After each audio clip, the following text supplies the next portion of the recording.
बिस्मिल्लाहिर्रहमानिर्रहीम। अस्सलाम वालेकुम दोस्तों, मैं हूं साकिब ख़ान और आप देख रहे हो एसई टेक। दोस्तों, आज आपके लिए एक इंतहाई लाजमी वीडियो लाया हूं ताकि आपको कई दोस्तों ने कुछ सवाल किए थे ये लोकल पीसीबी के बारे में। इसमें बहुत ज़्यादा मसले आते, तो उस मसलों को हल करने की कोशिश इंशाल्लाह मैं आपको आज की वीडियो में बताने की कोशिश करता हूँ। बात यह है कि मैं पीसीबी को समझाने की आपको कोशिश करता हूँ ताकि आपको पीसीबी समझ आए कि काम कैसा करते हैं, तो इसके बाद आप खुद ब खुद हर एक इन्वर्टर को ठीक कर सकते हो। अगर मैं आपको कह लूँ कि आप इस रजिस्टर को चेंज करो या उस रजिस्टर को चेंज करो, तो हो सकता है कि मेरे वाले पीसीबी में वो जो है वो रजिस्टर हो, लेकिन आप वाले पीसीबी में वो रजिस्टर ना हो। तो इसकी वजह से मैंने हर वीडियो में कोशिश ये होता है कि आपको मैं ऐसा तरीका बता दूं ताकि आपको सर्किट का जो काम करने का तरीका है वो आपको पता चल जाए। तो इंशाल्लाह इससे आप अच्छी तरह जो है वो बाकी इन्वर्टर को खुद ब खुद हल कर सकते हो। ये एक इन्वर्टर का बोर्ड है। मैं आपको इस इन्वर्टर के बोर्ड पर मैं आपको इसका डिटेल बताता हूँ कि ये इन्वर्टर का बोर्ड जो है वीएफडी का बोर्ड हमारा किस तरह काम करता है। ये वाला बोर्ड जो है ये भी इसने इस वीएफडी के बोर्ड से उसने नकल करके वो वाला बोर्ड जो है वो बनाए।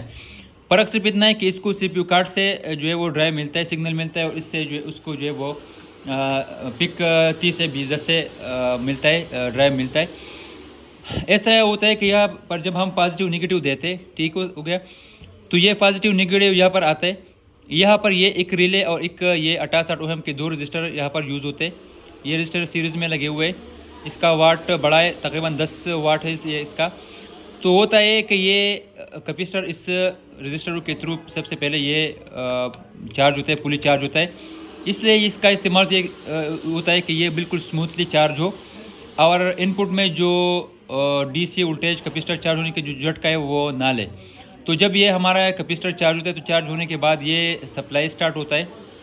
सप्लाई स्टार्ट होने के बाद होता है ये कि यहाँ पर हमारा 12 वोल्ट आते, ये ट्रांसफार्मर 12 वोल्ट बनाते डीसी। वो डीसी इस रिले को ऑन करता है। रिले ऑन करने के बाद ये रिले पॉजिटिव को डायरेक्टली करता है और कैपेसिटर को, इस रजिस्टर का फिर काम ख़त्म होता है और ये डायरेक्टली करता है हाई पावर के लिए।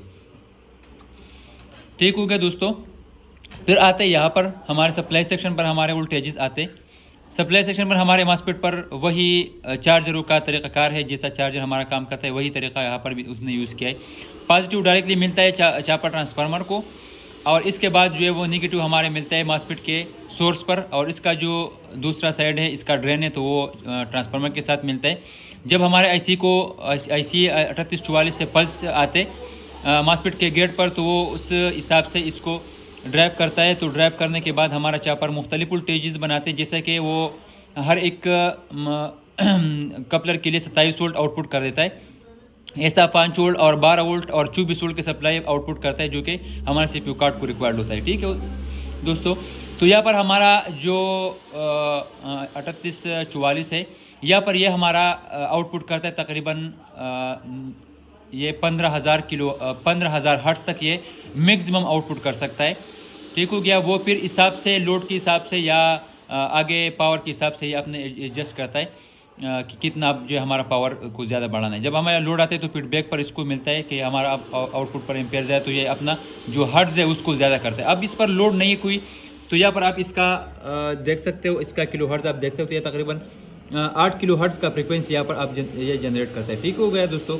यहाँ पर आप देख सकते हो ये 11 किलो हर्ट्ज़ तकरीबन 8 से लेकर तकरीबन 12 किलो हर्ट्ज़ ये यहाँ पर फ्रिक्वेंसी जनरेट करता है। इस फ्रिक्वेंसी पर हमारा जो है चापर ट्रांसफार्मर ऑन होता है। इसका मतलब ये हुआ फ्रिक्वेंसी का कि ये चापर ट्रांसफार्मर जो है इसको जो हमारा करंट मिलता है, जो यहाँ पर हमने डीसी इनपुट किया है इसको 300 वोल्ट डीसी, ये करंट, ये चापर ट्रांसफार्मर जो है वो करंट 1 सेकंड में 8000 बार जो है वो ऑन अप होता है। तो इसकी वजह से हमारा चापर में हाई फ्रिक्वेंसी जनरेट होता है। ये क्योंकि ये पेरेट कोर ट्रांसफार्मर है तो इसके लिए हाई फ्रिक्वेंसी रिक्वायर्ड होता है। ठीक हो गया दोस्तों। तो उस तरीके से ये समझाने का कोशिश मैं इसलिए आपको करता हूँ ताकि आपको ये बोर्ड अच्छी तरह समझ आए। मैं अब इसको ऑफ करता हूँ, इससे मैं बिजली ऑफ करता हूँ। होने के बाद अब ये बिल्कुल अपना फ्रिक्वेंसी बिल्कुल ऑफ करता है। ठीक है। अब हमारा सिस्टम बिल्कुल ऑफ हो गया। अब मैं इसको सेट पर करता हूँ। अब मैं आपको ये वाला बोर्ड आपको मैं समझाता हूँ। इस बोर्ड में हमारा ज़्यादातर मसला जो है वो सप्लाई का है। बहुत बड़ा मसला हमारा सप्लाई का सेक्शन का है। बाकी ये बोर्ड बहुत बेहतरीन उसने बनाया, जिसने भी बनाया, लेकिन इसका सप्लाई सेक्शन इसने इंतहाई फजूल बनाया, क्योंकि इसमें बहुत ज़्यादा मसले आते हैं, बहुत ज़्यादा मसले इसमें आते। सप्लाई सेक्शन में हमारा या तो ये रिले को ऑन नहीं करता या ये पेन को ऑन नहीं करता ठीक तरह। तो वो सारा मसला जो है हमारे फीडबैक सेक्शन का है। हमारे आईसी को फीडबैक ठीक तरह नहीं मिलता, ठीक है। आईसी को फीडबैक ठीक तरह नहीं मिलता, बिलफर्ज हमारे आउटपुट में अब 15 वोल्ट आउटपुट होता है, लेकिन आईसी को मिलता है कि आपके आउटपुट में 27 या 30 वोल्ट आउटपुट है। तो इसकी वजह से ये अपना हर्ट्ज जो है उसको कम कर देता है, ठीक हो गया। यानी आईसी को जो सिग्नल मिलते हैं, जो ख़बर मिलता है वो ठीक तरह नहीं मिलता। तो इसकी वजह से हमारा जो आईसी है वो ठीक तरह ड्राइव नहीं होता। तो इस बात को आप अच्छी तरह समझ आए कि ये किस तरह हम जो है वो ठीक कर सकते हैं कि हमारे आईसी को ठीक तरह ड्राइव मिल जाए, ठीक है दोस्तों। तो इसलिए मैं आपको कुछ रजिस्टर बताता हूँ। ये रजिस्टर बहुत ज़्यादा इन्वर्टरों में उसने ये वीएफडी के बोर्ड से उसने नकल किया हुआ है, तो इसलिए ये ठीक तरह काम नहीं कर रहा। तो यहाँ पर आप देख सकते हो, आपने गौर करना है यहाँ पर कुछ रजिस्टरों का। यहाँ पर इसने एक, सबसे पहले मैं यहाँ पर आता हूँ इस वाले सेक्शन पर। तो यहाँ पर होता है कि इसने एक वोल्टेज डिवाइडर बना हुआ है। यहाँ पर हमारे फीडबैक का जो 12 वोल्ट है वो आते हैं यहाँ पर आते हैं। तो ये हमारे निगेटिव सिग्नल हो गया, ठीक हो गया दोस्तों। ये हमारा निगेटिव सिग्नल हो गया और ये हमारे हो गया पॉजिटिव। तो उससे यहाँ पर उसने एक वोल्टेज डिवाइडर बनाया हुआ है। इस वोल्टेज डिवाइडर का काम यह है कि ये हमारे ये हमारे जो 12 वोल्ट है वो आते हैं, तो उस 12 वोल्ट को ये 2.5 वोल्ट में कन्वर्ट करके हमारे TL431 को देते, जो कि TL431 का रेफरेंस वोल्ट है, ठीक है। जब हमारा TL431 को रेफरेंस वोल्ट ठीक तरह मिलते हैं, तो इसके बाद ये होता है कि ये अपने आउटपुट पर ये वोल्ट आउट करता है, वो 1.1 वोल्ट आउटपुट करता है। वो 1.1 वोल्ट हमारे आते हैं यहाँ पर PC817 पर आते हैं, जो कि हम इसको अप टू कपलर कहते हैं। तो वो अप टू कपलर पर आते हैं। अप टू कपलर पर जब वो 1.1 वोल्ट आते, तो अप टू कपलर ये करता है कि वो यहाँ पर जो एलईडी ऑन करके यहाँ पर है हमारे ट्रांजिस्टर को ऑन करता है, ठीक हो गया दोस्तों। जब हमारे ट्रांजिस्टर ऑन होते हैं तो ये निगेटिव के साथ हमारे पिन नंबर 1 को कनेक्ट करता है, निगेटिव के साथ, ठीक है दोस्तों। यहाँ पर भी एक दूसरा जो है वोल्टेज डिवाइडर बनता है, क्योंकि हमारे पिन नंबर 8 से एक रजिस्टर यहाँ पर लगते हैं पिन नंबर 1 के साथ। पिन नंबर 8 जो हमारा रेफरेंस वोल्ट है, तो इसको जो है उससे एक रजिस्टर लगता है हमारे पिन नंबर 1 के साथ, ठीक हो गया दोस्तों। तो जब हम इसको यहाँ पर निगेटिव वोल्ट सप्लाई करते, तो यहाँ पर भी एक दूसरा जो है वो बनता है, वोल्टेज डिवाइडर बनता है। तो हमारे आईसी को UC3844 को वहाँ पर फीडबैक होना शुरू होता है। फीडबैक का मतलब ये हुआ कि UC3844 को हमने पॉजिटिव देना है पिन नंबर 1 पर। जब तक इसको पॉजिटिव मिलते तो उस सूरत में ये अपना आउटपुट फुल आउटपुट कर देता है, ठीक हो गया। मतलब मेरे बात का ये है कि उसके पिन नंबर 8 पर जो है पिन नंबर 1 पर जब इसको 5 वोल्ट पॉजिटिव मिलते, तो उस वक्त ये आईसी जब हमने RT और CT पर जो इसका डिज़ाइनिंग किया हुआ है, बिलफर्ज इस आईसी का हमने यहाँ पर 20 किलो ओम का रजिस्टर लगा हुआ है, यहाँ पर हमने इसका 2.7 NF का लगाया हुआ है। तो इस वक्त अगर आप इसका कैलकुलेशन करते हो, तो इस वक्त इस आईसी को देना चाहिए कि ये 15 किलो हर्ट्ज आउटपुट कर दे, ठीक हो गया। तो जब इसके पिन नंबर 1 पर इसको पुल पॉजिटिव 5 वोल्ट मिल जाए, तो ये उस सूरत में ये अपना जो आउटपुट है वो पुल कर देगा, ये पुल 15 किलो हर्ट्ज कर देगा। और इसके साथ जब हमारा पिन नंबर 2 उसको ग्राउंड कर दे हम, ये हमारे फीडबैक का पिन है, तो अगर हम इसको पुल नेगेटिव कर दे, ठीक हो गया दोस्तों। और पिन नंबर 3 को जो करंट सेंस का पिन है उसको भी हम पुल नेगेटिव कर दे, और पिन नंबर 8 पर हम पुल पॉजिटिव दे दे 5 वोल्ट, तो उस सूरत में ये अपना पुल आउटपुट कर देगा, यानी ये 15 किलो हर्ट्ज फ्रिक्वेंसी आउटपुट कर देगा। क्योंकि यहाँ पर हमने इसका जो डिज़ाइनिंग किया हुआ है RT और CT से, तो हमने 15 किलो हर्ट्ज का किया है, ठीक है दोस्तों। तो यहाँ पर उसने किया ये है कि इसका जो पिन नंबर 2 है उसने पुल ग्राउंड किया है। यहाँ पर आप देख सकते हो ये पुल ग्राउंड है, यहाँ पर ये फुल नेगेटिव के साथ कनेक्ट है, ठीक है दोस्तों। और ये जो पिन नंबर 3 है इसका, ये वाला ये पिन नंबर 2 है, ये पुल ग्राउंड है। और ये जो पिन नंबर 3 है, तो ये करंट सेंस का पिन है। इसको इस पिन पर इसको ये पता चलता है कि अब हमारे आउटपुट में कितना एम्पेयर चल रहा है। तो ये यहाँ पर आता है इस रजिस्टर, जो शंट रजिस्टर हमें इसको कहते हैं, शंट रजिस्टरों से ये यहाँ पर एक रजिस्टर ये आता है 1 किलो ओम का रजिस्टर। इससे इसको जो है फीडबैक मिलता है पिन नंबर 3 पर करंट सेंस का, कि अब हमारे आउटपुट पर कितना एम्पेयर चल रहा है। ये रजिस्टर किस तरह, ये पिन नंबर 3 किस तरह काम करता है, आप इसको गौर से देख ले। होता यह है हमारे दोस्तों कि यहाँ पर हम लगा रहे 3.3 ओहम का रजिस्टर, 2 हम पैरेलल में लगा रहे यहाँ पर। तो इससे तकरीबन हमारे बनते 1.6 तकरीबन बनता है, 1.65 ऐसा कुछ बनते, क्योंकि 2 पैरेलल में है। तो जब हम आउटपुट पर इस पर लोड डालते हैं, ज़्यादा लोड डालते हैं, तो उस ज़्यादा लोड डालने की वजह से जो हमारे यहाँ पर रजिस्टर लगते हैं, तो उससे कुछ ना कुछ जो है हमारा एम्पेयर वो ड्रॉप होता है। ठीक हो गया।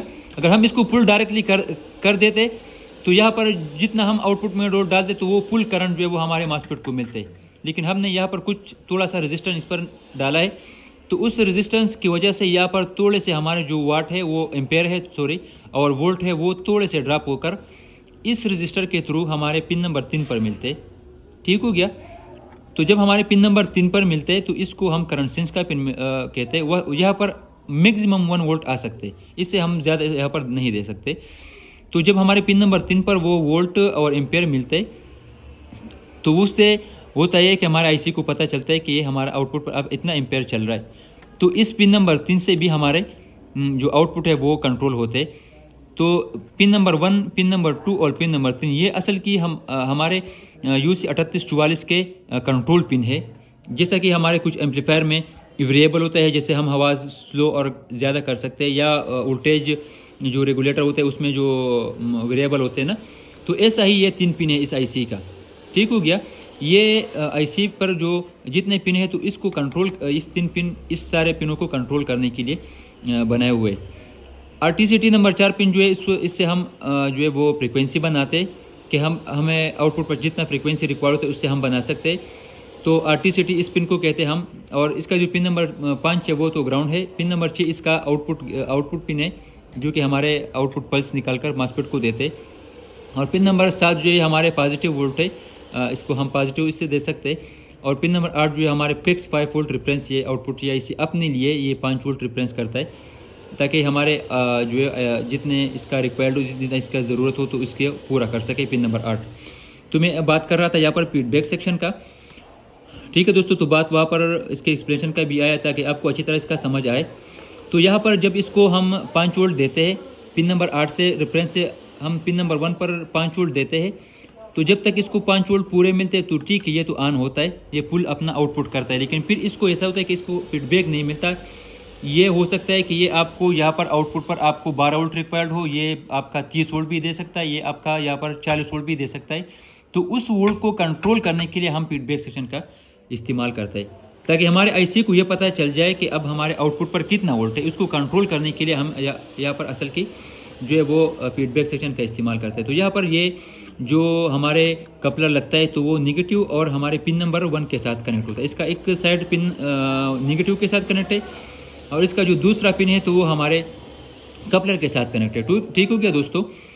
तो जब यहाँ पर इसको पल्स मिलते हैं तो ये कपलर ऑन होता है, इसमें रेजिस्टेंस जो है वो जनरेट होता है, रेजिस्टेंस इस पर बनता है। तो रेजिस्टेंस की वजह से यहाँ पर हमारा एक दूसरा वोल्टेज डिवाइडर बनता है बिलफरज। यहाँ पर हमने लगाया हुआ है इसका इस पिन नंबर 1 और पिन नंबर जो है वो पिन नंबर 1 पर और पिन नंबर 8 पर एक रजिस्टर लगाया हुआ है। इस पर यहाँ पर 5 वोल्ट आते हैं। जब ये ऑन होता है तो इसकी वजह से वो वोल्ट डिवाइड होता है बिलफरज। अगर ये थोड़ा सा ऑन हो जाए तो वो वहाँ पर वोल्ट 4 वोल्ट हो सकता है, अगर ये ज़्यादा ऑन हो जाए तो वो वोल्ट 3 हो सकता है, अगर ये फुल ऑन हो जाए तो वहाँ पर वोल्ट 1 वोल्ट हो सकता है या 2.5 वोल्ट हो सकता है। ठीक है। तो उस वोल्ट कम होने की वजह से ये हमारा आईसी को फीडबैक मिलता है पिन नंबर 1 पर। जी तो दोस्तों यहाँ पर हम बात कर रहे थे इसका। तो यहाँ पर हमने करना है कुछ चेंजेस इसमें करने। वीडियो ज़्यादा लंबी होती है तो मैंने सोचा कि वीडियो ज़्यादा लंबी ना हो, तो आपको मैं बिल्कुल शॉर्टकट कुछ चीज़ें मैं आपको बताऊँ। यहाँ पर इसने लगाया, यहाँ पर जो भी वीडियो का रजिस्टर हो इस पॉइंट पर आपने इसको रिमूव करके यहाँ पर आपने लगाना है 10 किलो ओम का रजिस्टर। ठीक हो गया। ये फीडबैक का इंतहाई लाजिम रजिस्टर है। यहाँ पर आपने लगाने 10 किलो ओम का रजिस्टर। यहाँ पर बाज़ दफ़ा आते 8 किलो ओम का कुछ भी आ सकता है। यहाँ पर आपने लगाने 10 किलो ओम का रजिस्टर और यहाँ पर आपने लगाने 2K का रजिस्टर। इसका फ़ायदा ये होगा जब हमारे फीडबैक पर यहाँ पर तकरीबन हमारे बनते 13-14 वोल्ट तकरीबन 15 वोल्ट तक यहाँ पर बनते। तो जब हमारे 15 वोल्ट यहाँ पर बन जाए तो इस सूरत में हमारे जो रेफरेंस है 431 को 2.5 वोल्ट बिल्कुल पूरे मिल जाएगी और हमारा LED 1.1 वोल्ट से बिल्कुल ठीक तरह PC 870 बिल्कुल ठीक तरह वो ड्राइव होगा। दूसरा इंतहाई यहाँ पर इंतहाई लाजमी जो रजिस्टर है, यहाँ पर ये एक रजिस्टर लगता है R55 का, ये वाला रजिस्टर, ये वाला रजिस्टर आपने यहाँ पर जो भी वीडियो का रजिस्टर हो, यहाँ पर इसने लगाया 1 किलो ओम का रजिस्टर। इसका मतलब ये हुआ कि इसने हमारे जो रेफरेंस है वो बिल्कुल इसने शार्ट किए, बिल्कुल कम कर दिए आउटपुट के साथ। तो इसकी वजह से जो हमारा चापर आवाज़ देता है, या इसको ये रिले ऑन नहीं करता ठीक तरह, या इसका पेन जो वो ठीक तरह नहीं चलता, तो सारा जो मसला है वो इस रजिस्टर का है, यहाँ पर इस वाले रजिस्टर का है। इसने लगाया यहाँ पर 1 किलो ओम का रजिस्टर, यहाँ पर हमें चाहिए 20 किलो ओम का रजिस्टर। ठीक है, आपने इसको रिमूव करके यहाँ पर आपने लगाना है 20 किलो ओम का रजिस्टर, इस वाले R55। इसमें आपके इन्वर्टर में जो भी हो, ये रजिस्टर लगता है आपका पिन नंबर 8 रेफरेंस वोल्ट, यहाँ पर ये रेफरेंस वोल्ट, और ये हमारे नेगेटिव के साथ। ठीक हो गया। यहाँ पर ये जो कपलर का आउटपुट जो नेगेटिव है ना, यानी ये जो पिन नंबर 1 पर आते हैं इस वाले साइड को, इस पर ये लगता है। तो यहाँ पर आपने लगाना है 20 किलो ओम का रजिस्टर। ठीक हो गया, ताकि यहाँ पर जो हमारा डिवाइडर बनता है कपलर की वजह से, तो वो डिवाइडर ठीक तरह बने। अब इसका जो कपलर का काम है तो उसने बिल्कुल ख़त्म किया। यहाँ पर उसने 1 किलो ओम का रजिस्टर लगाया। यहाँ पर आपने लगाना है 3.3 ओम का रजिस्टर। यहाँ पर आप 3 ओम का भी लगा सकते हो 2, लेकिन अगर 3.3 ओम का मिल जाए तो बहुत अच्छा होगा। ठीक है, इससे आपका आउटपुट हर्ट्ज बिल्कुल ठीक तरह बनेगा। ठीक हो गया। यहाँ पर आपने लगाना है 36 ओम के रजिस्टर। 36, ये आपने लाइन काटना है जो हमारे ऑक्सिलरी से जो आते उल्टे जाते इस डायोड के थ्रू, फिर वहाँ पर आकर ये हमारे पॉजिटिव को मिलते हैं। तो आपने यहाँ पर ये लाइन आपने काटना है और यहाँ पर आपने लगाना है 36 ओम का रजिस्टर। ठीक है, जैसा कि यहाँ पर मैंने लगाया है।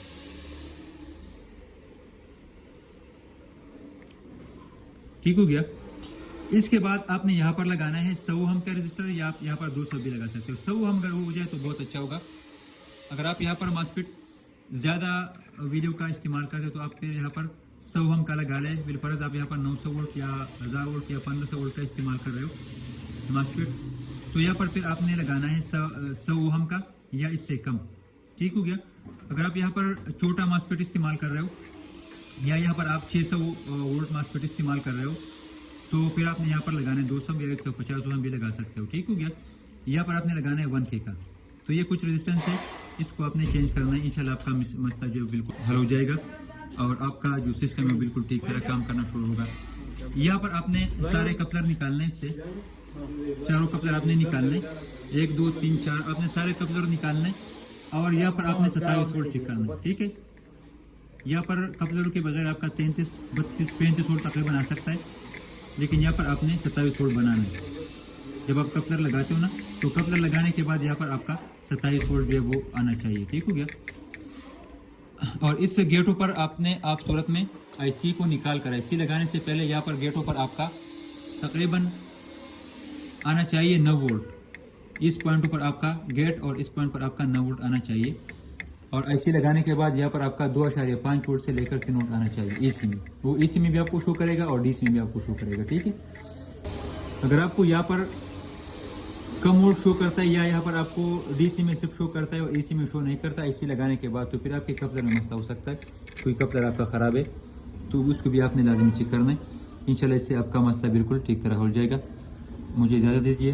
अल्लाह हाफिज़।